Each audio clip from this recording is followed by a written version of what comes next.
Welcome to Writercon, a gathering place for writers to share their knowledge about writing and the writing world. Your hosts are William Bernhardt, best-selling novelist and author of the Red Sneaker books on writing, and Renee Gutteridge, best-selling author of over 30 novels and screenplays.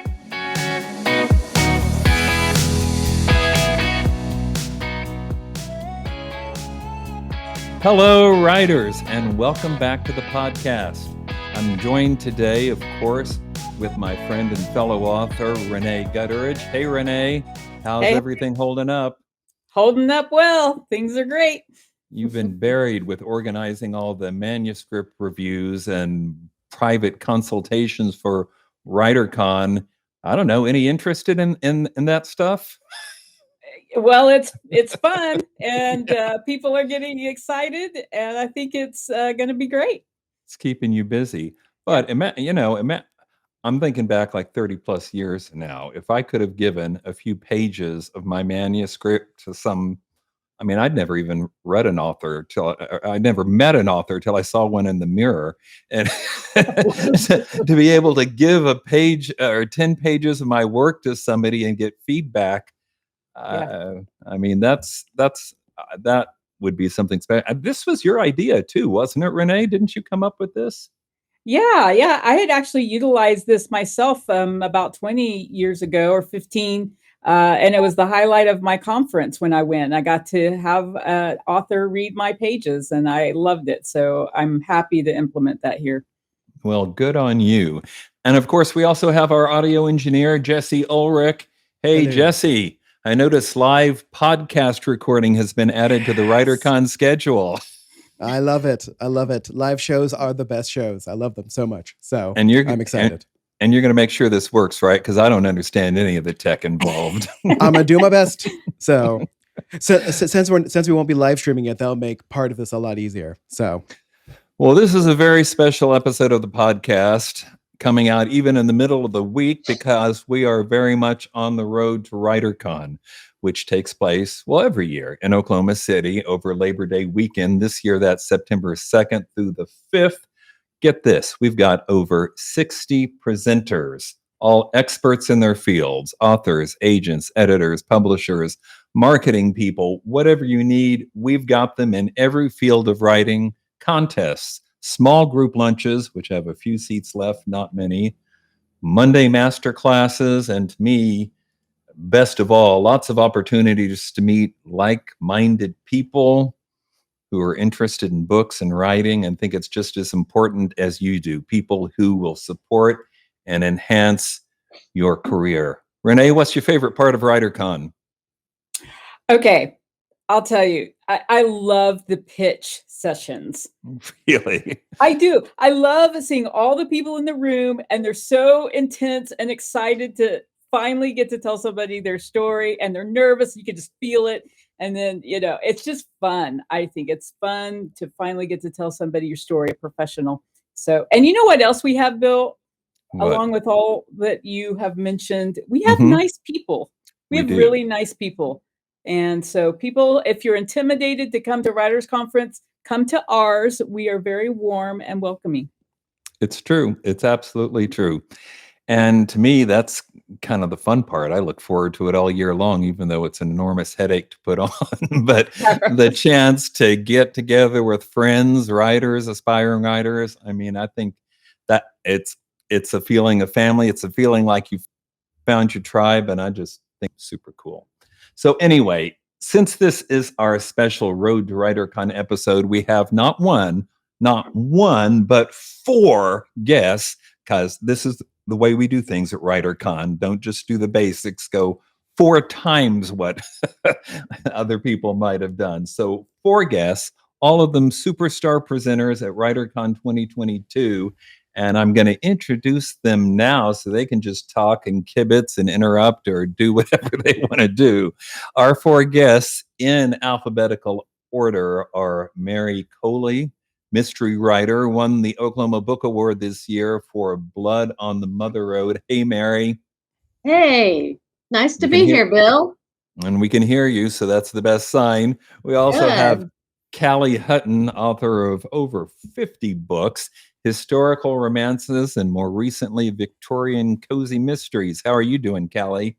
I'm doing great. I just took a nice long break for like the last 5 weeks or so, and now I'm back to work and finding it hard to get into the swing of things. So I'm looking forward to Writercon to get me going again, so I can do my next Victorian cozy mystery. You mean 5 weeks when you actually didn't write? I didn't write. I worked, Wow. did a lot of advertising, marketing, that kind of stuff, but I didn't actually write, and it was very weird. I would last a week, I think, and not.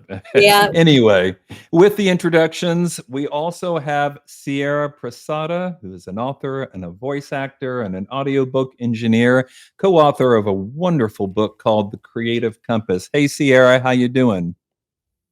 Hey, Bill. Thank you for that introduction. I'm so excited. This is my first time hearing just nothing but wonderful. I hope Sierra doesn't mind, because she is a superstar in her own right, but she's also the daughter of one of our past Writercon keynote speakers, and that, of course, is Dan Millman. So say hi to Dad for me next time, okay, Sierra? Yes, I will. So we're going to interview these people about all their writing tips and advice and what they're doing on Writercon. But first, Jesse, cue up the news.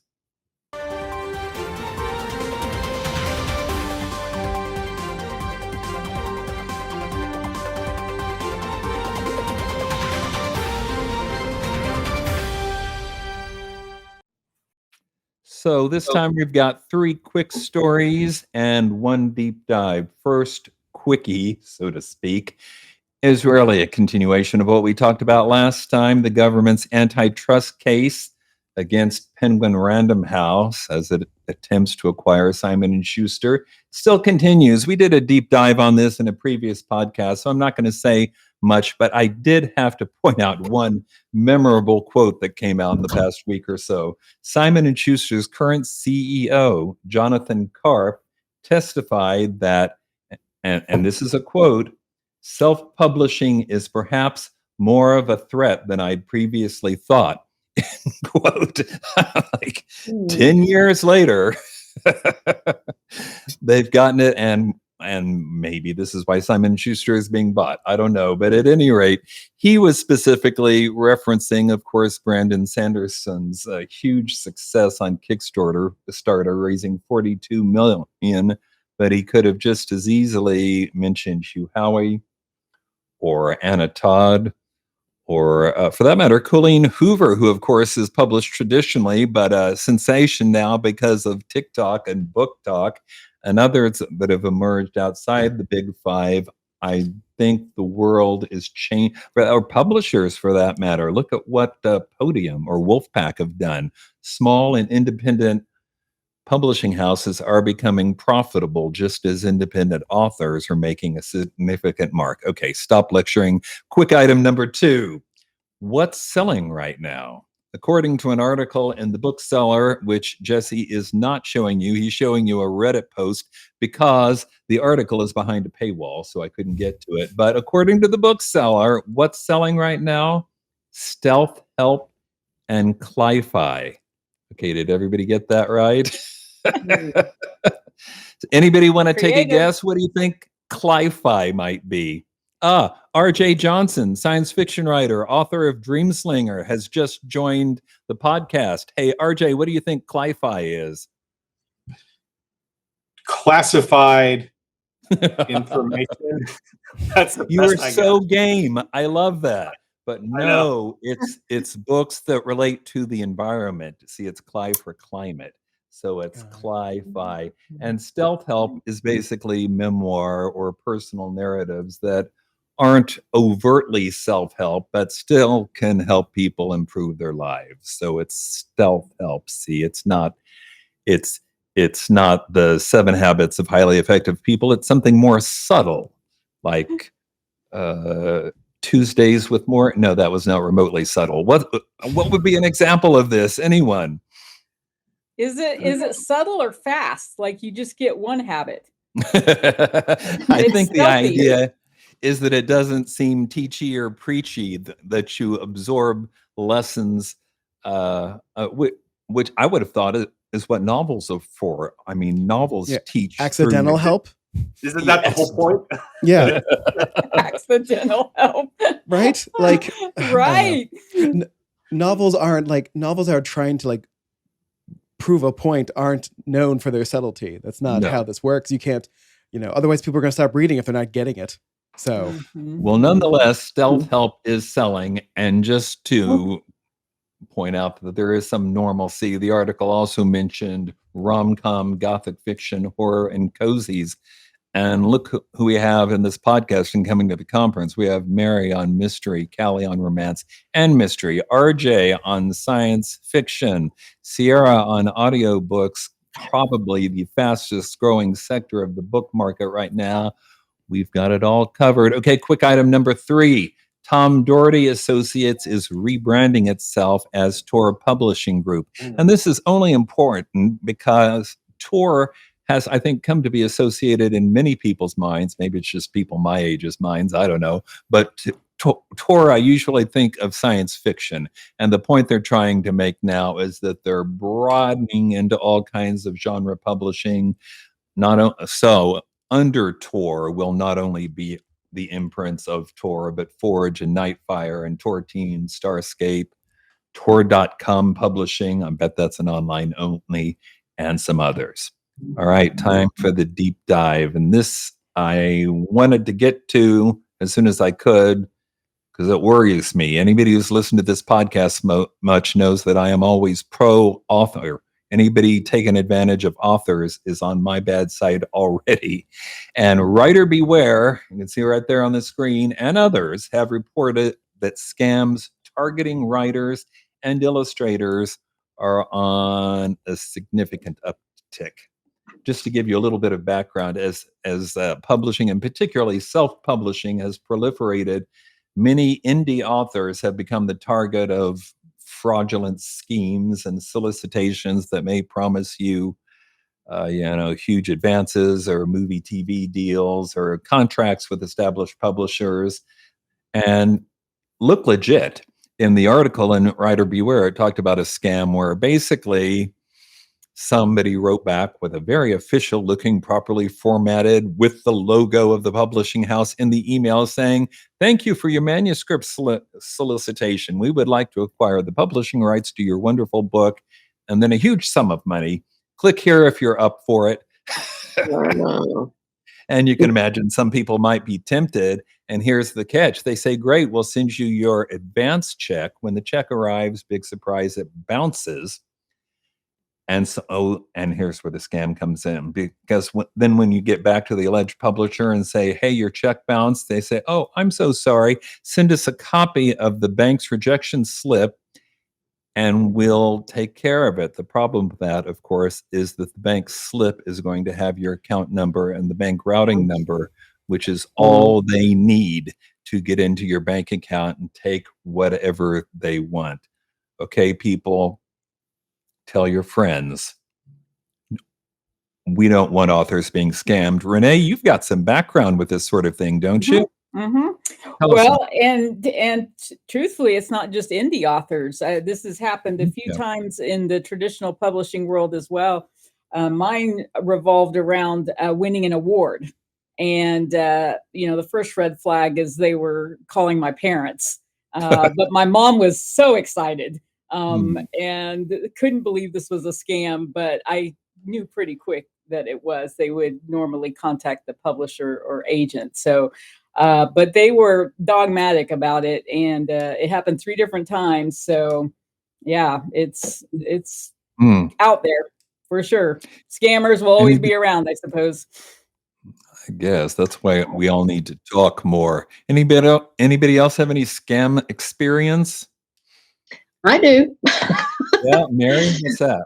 I had a scam it's been a couple of months ago now, but I received an email from someone who claimed to be with Sony Pictures in LA and that they were interested in my manuscript and wanted to talk with me and I had to respond back by email. Well, before I clicked on that and sent an email, I actually called Sony Studios in LA to see if this Wow. person worked there. Smart. And I kind of had to go through a couple of rigmaroles to get the employee list. And eventually I even ended up with the human resources department, who confirmed that that person did not work at Sony and that they did not have anyone by that name in the production department. Wow. Wowza. And this Yes. was recently? Yes, this was just a couple months ago. Wow. So you've got a big successful book. It just won a big award. Of course, Hollywood would be calling. I mean, boy, that's just scary. Yeah, it was kind of scary. Yeah. Brought it home to me. Yep. Anybody? I mean, we used to have to. I was approached pre-publishing days by vanity presses, which is not the same thing as self-publishing, I might add, or indie publishing, although I think it may be why such things have a bad reputation in some people's minds. But people offering to let you pay them money is not nearly so tempting as people offering to pay you a lot of money. And writers are not notoriously billionaires. All right, enough with the news. Let's interview these wonderful people we have here today. So my traditional first question, of course, two of you have been on this podcast before, at least two of you. So Mary, I'm going to target you because this is your first time on the show with the first question, which I did not warn you about in the slightest. And that is, if you could give writers, aspiring writers, just one piece of advice, what would it be? Wow, I think it would have to be trust yourself and go with it. Your experiences are unlike those of anybody else on the planet. No one has experienced what you've experienced and what you can write about. So trust yourself. Go with it. Seems like good advice to me. So Mary, while I've got you there and your mic's turned on, so this is going to be your first time at Writercon. Because after you won the big award, I mean, how could we not invite you? That's like a requirement or something. What are you looking forward to most at Writercon? I'm just really looking forward to meeting more of my tribe because, like you said, there's just nothing like a writers' conference. You meet people that think like you do and that don't think you're weird and that that don't think that it's odd when you get up in the middle of the night to write something down or to, plan out something that you're going to work on the next day. So I'm really looking forward to networking. And also to learning. I always learn something everywhere I go. And it doesn't matter if you've heard it before. Sometimes when you hear it that one more time, it really sinks in and means something. I find that to be true too. Yeah. Callie, you by contrast have been to these conferences, I don't know, several times. Yes. And yet you seem to keep coming back. So it must not be a hideous experience. What do you like best about Writercon? I like the contact with other authors, and especially with the last couple of years, everything pretty much being canceled because of the pandemic. Right. I kind of felt like I lost that connection that I had to other authors. So I have a couple of conferences coming up because I really like to keep that contact going and feel like I'm not sitting all alone in my office writing, the only person in the world doing that. So it's kind of nice. I love Writercon because it's so close for me, and it's just a great bunch of people. And you and Laura always are my favorite people. You know that. Thank you. All right. One of the most ever present, I guess, questions at writers get-togethers, conferences, anything always seems to be pantser or planner. Do you outline or do you just wing it every day? And since we have several people in the show of hands, or pantsers or planners? I'll represent the planners. No, that's not it. That's just confusing. No, that. Well, you have to ask Bill. You have to say, okay, who are planners? Okay, who are planners? Okay, I know Renee is. Okay, I now am she's not. going midway. Sierra's in there. And how many are the Pantsers? Am I by myself? Callie, Mary's has your with me. hand been up? Well, Mary just can't make up her mind, but Callie, yeah, I think she just said she's a planner, and RJ's blacked RJ's out. abstaining. So Oh, is that what it is? Okay. So, Mary, what does this mean? I don't understand the. Well, she Well, says, I guess what this means is that I start out with kind of a plan, but Mhm. then my characters talk to me and the plot talks to me, and then things change and I go this direction Sure. instead of where I was going to go. And then I end up feeling more like a pantser because it's every day that there's something changing. Yeah, you still got an outline though, so I'm taking you for a planner. Mine changes every day too. It should. It's not supposed to be written in stone. But you're more of an outliner, Callie. Am I right about that? Oh, Callie's Yes, yes. yes, I am. Okay. I outline and I plan, and especially with the cozy mysteries. I have to plot and plan, and that doesn't mean things won't change because Mhm. sometimes a major thing will change. But I have to start off with a plan, or I can't get started. Sure. How do you handle research for your books? I'll switch to Mary. Mary, how do you handle the research? Because you've had blood on the Mother Road and blood on the Cimarron and a lot of other blood. I don't. How Lots do of you go Right. about your research? And I had the Family Secret series. And a lot Mhm. of times my books start out with not just the character or the setting, but also some little bite of history that I'd like to include that kind of pushes the mystery forward and that the main character is interested in. So I Mhm. do a lot of on-site research. I've been either lived in or spent a lot of time in every setting that I use in my story. And the history is driven by what I myself have experienced there or learned about there. And so I go back to those places and to that history and do the research based on kind of what I already know. And I enjoy doing research with professionals that I pull them into my story. Like I had interviewed a woman who handles research or not research, search dogs and for missing people. And I use that in my third book, Beehives. And so I pull in people like that are really intriguing and Mhm. enjoy interviewing them. Callie, you semi recently made a pivot from romance novels to mystery. Wh- What was the cause? I mean, you were doing great in the romance field. I wrote a romance that when I got finished writing, and it was part of a series. When I got finished writing, and I thought this actually reads like a cozy mystery. So I emailed my agent and I said, I just wrote a cozy mystery. She said, send it to me. So I sent it to her, and she wrote right back like 2 days later, give me a proposal for a cozy mystery series, which I did, and she sold it. And I wrote 3 of them so far. I just started the 4th one now. It just kind of like fell into my lap, but I love doing it. I really like doing it because a lot of my Good. romance did have suspense in them. Well, So it sure. wasn't like something I hadn't approached at all, but it just kind of became something that I was really excited about.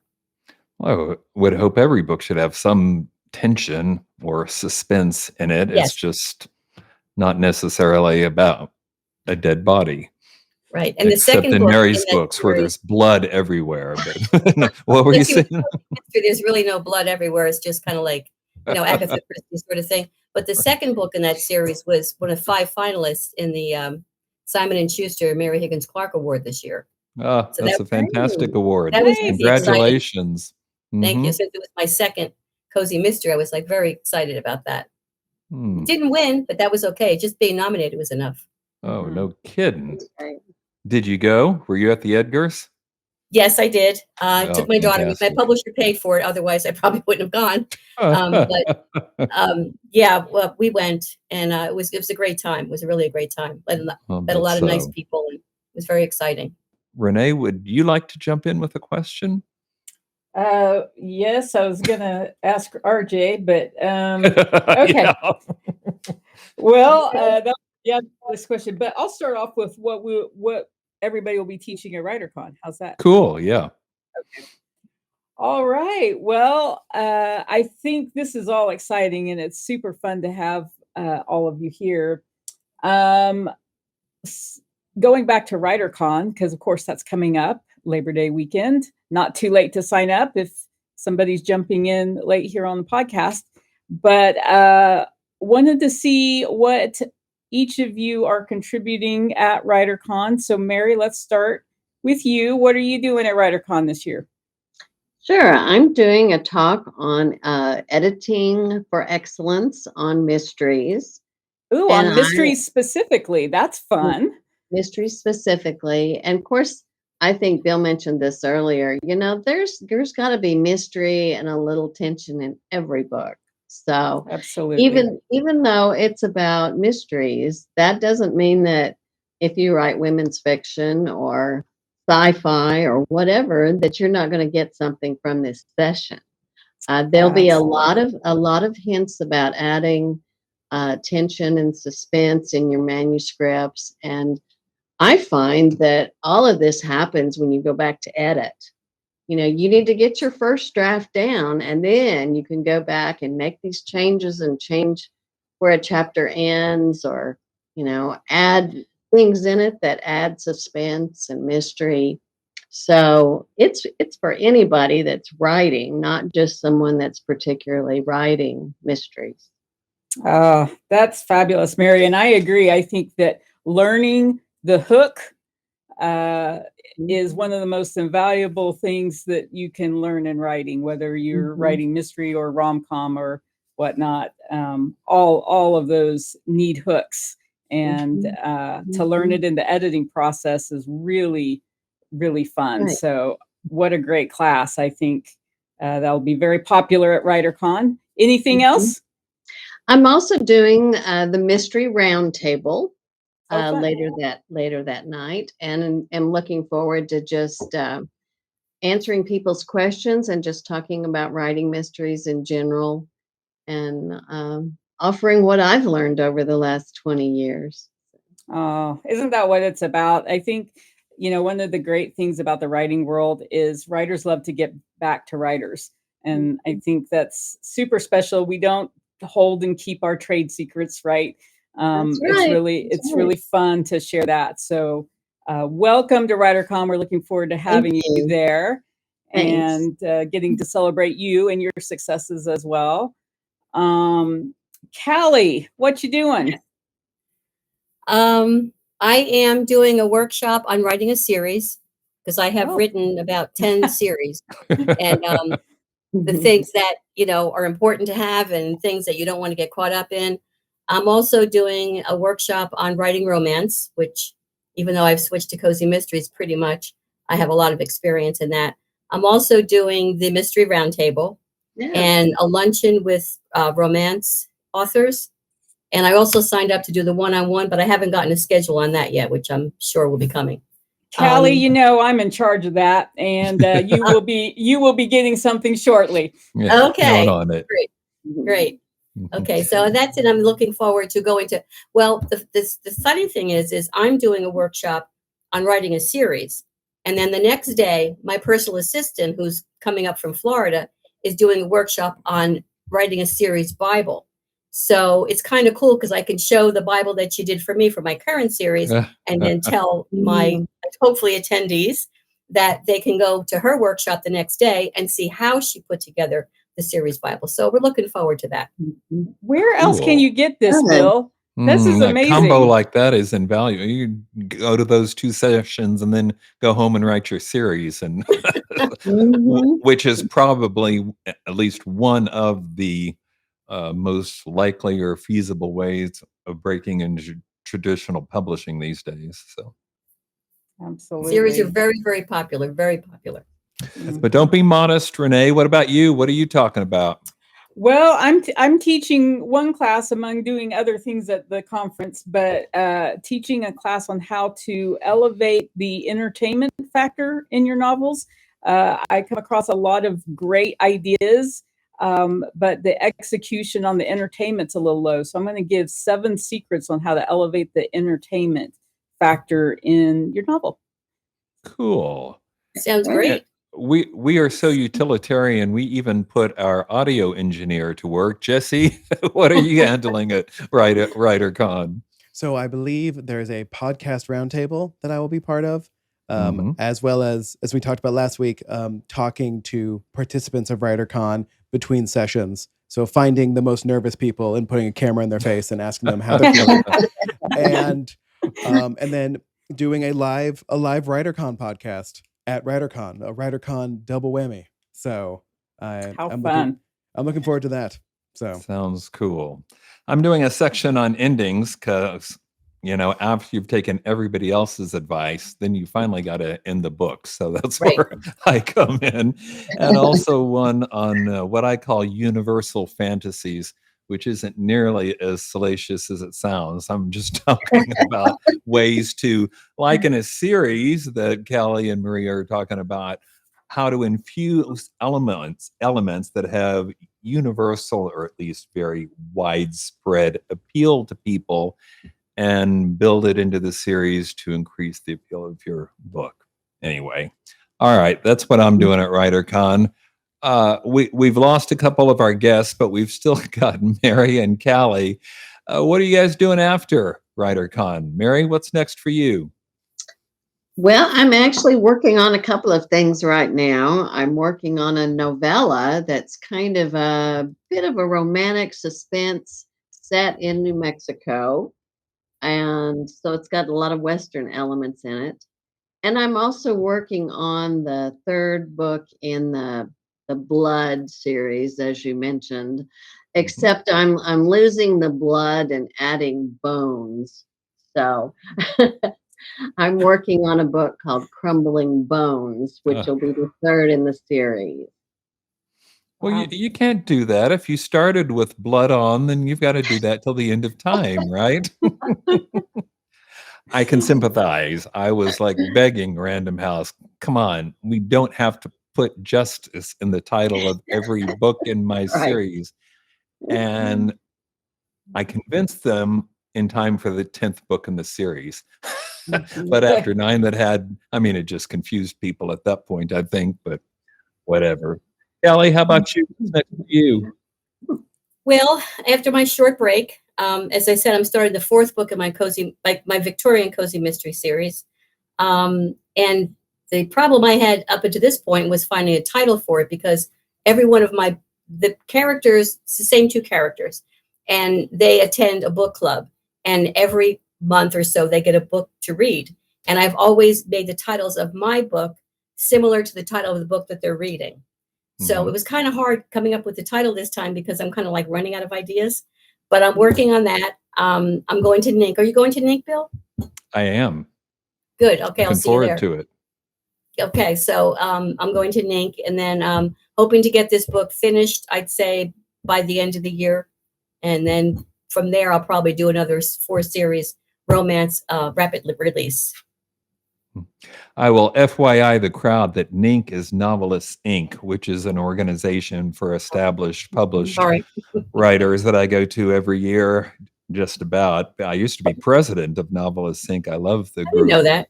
But Yeah. it's, it's the prize. Once you've gotten past WriterCon and gotten published, then you can be a member of Novelists Inc. Well, I'm going to end the interview portion now, but you guys feel free to hang around to the end if you want. I just have to go through the motion, so Jesse knows when to pull in the cool music cues and whatnot. But I really appreciate you coming out today. Thanks, Mary, and thanks, You bet. Kelly. Glad to be here. And for It was that matter, great. thanks, So glad it was Sierra and normal. I'm sorry, say again? I said, I'm so glad this podcast was normal this time. I got to actually see everybody. They got to see me. So it's kind of cool. This was I don't know why it normal? was- Really? Yeah, high praise. Ah, excellent. All right. Thank you all very much. Thank you, Bill.